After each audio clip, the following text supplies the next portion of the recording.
So here are some practice problems involving balancing chemical equations. The first thing you want to do is take an inventory of the reactants and the products, because remember, reactants go to products.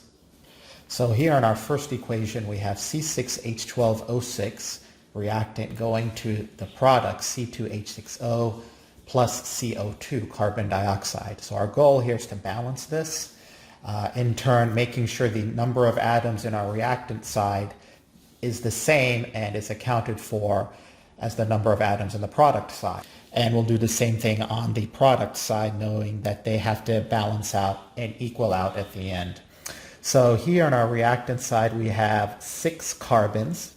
Okay, so 6 carbons. I'm going to put a 6 here. On our product side, we have 2 carbons plus another carbon from CO2 makes it 2 plus 1 is 3. Hydrogens here, we have 12 atoms of hydrogens in this whole entire molecule. So 12. And in C2H6O, we have 6 atoms of hydrogen in this entire molecule. So I'll put 6 here. And then oxygen is going to be 6. And product side, we have 1 oxygen plus 2 oxygen here. So 1 plus 2 is going to equal to 3. So the way we balance this equation is by putting a coefficient, a number in front of the main molecule. It's also known as the stoichiometric coefficient. And the way you do this is simple trial and error. There's more complicated methodologies that you can employ, but we'll try the most simplistic method, and that's just trial and error. So in our trial and error here, I'm going to go for the carbons here. So I got 6 carbons here. I got 2 carbons plus another carbon here. If I put a 2 here, 2 times 2 is 4. 4 plus 1 carbon is 5. So that's probably not going to be so well. Actually, I think what I'll do is actually go for the hydrogens. So the hydrogens, I can easily knock it off by adding a 2 here. So you see, I decided to opt for the hydrogens because I can easily knock off the hydrogens, and by knock off I mean balance the hydrogens, because 2 times 6 hydrogens is going to be 12. And so my carbons, I wanted to put a 2 here initially, but that gives me 2 times 2 is 4, and 4 plus 1 is 5. So, well, I balanced the hydrogens, but my carbons is still a little bit off balance. Also, the odd number, anytime you deal with an odd number, that's a little bit troublesome. You may have to deal with fractions. And now let's do the oxygens. So the oxygens here, I got 2 oxygens plus 2 oxygens from CO2. 2 plus 2 is 4. Okay. So what can I add to the oxygens to balance it out and make it 6? So I'm just going to throw some numbers out here. I actually can see, sometimes it just hits you. If I put a 2 here, you see 2 times 2 oxygens is 4. 4 plus 2 oxygens is 6. So I have 6 oxygens now. Let's look at the carbons here. We have 2 times 2 is 4. 4 plus 2 carbons here is 6. So this is balanced.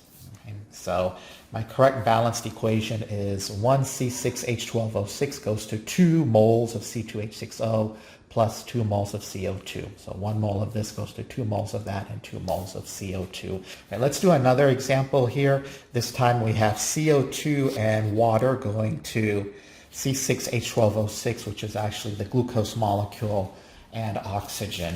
So we're going to do our inventory one more time. We have C, H, and O on our reactant side. Remember, reactants go to products. And we have C, H, and O on our product side. So real quick inventory here. We have 1 carbon, 2 oxygens plus 1 oxygen here gives us 3. Here we have 2 hydrogens. Okay.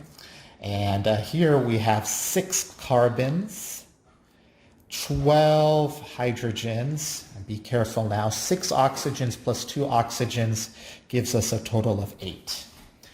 All right, go for the easiest in our trial and error methodology. I'm going to knock off the carbons by putting a 6 here. So if I put a 6 in front of the CO2, I have 6 carbons, which matches the 6 carbons on my product side, but that alters the number of oxygens. So 6 times 2 is 12. 12 plus 1 is 13. Okay, I'm a little wary about that odd number, but that's okay. Let's go for the hydrogens. You see I have 2 hydrogens here, 12 hydrogens on the product side. I can easily balance that out by putting a 6 here. So 6 times 2 hydrogens is going to be 12, which matches the number of hydrogens in the product side. And then finally, adding the 6 here gives me 6 oxygens plus 12 oxygens.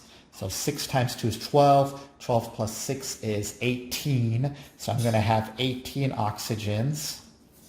Here I have 6 oxygens plus 2 oxygens gives me 8. So what do I need to add to my oxygen here? I'm not going to add anything to my glucose because if I add a big coefficient here, it's going to mess up my carbons and mess up my hydrogens. So here it's going to be a little bit of trial and error. If I put a 5 here, 5 times 2 is 10. 10 plus 6 is 16. That's not what I want. I want 18. So let's say I put a 6 here, and it is the right answer, 6. So if I have 6 times 2 oxygens, that's 12. 12 plus 6 oxygens here gives me 18, and I'm balanced. So 6 moles of CO2 will react with 6 moles of H2O, yielding 1 mole of glucose, C6H12O6, plus 6 moles of oxygen. So remember that big number here up in front of the chemical is called the stoichiometric coefficient. It becomes very important when we do limiting reactant problems and other such type problems.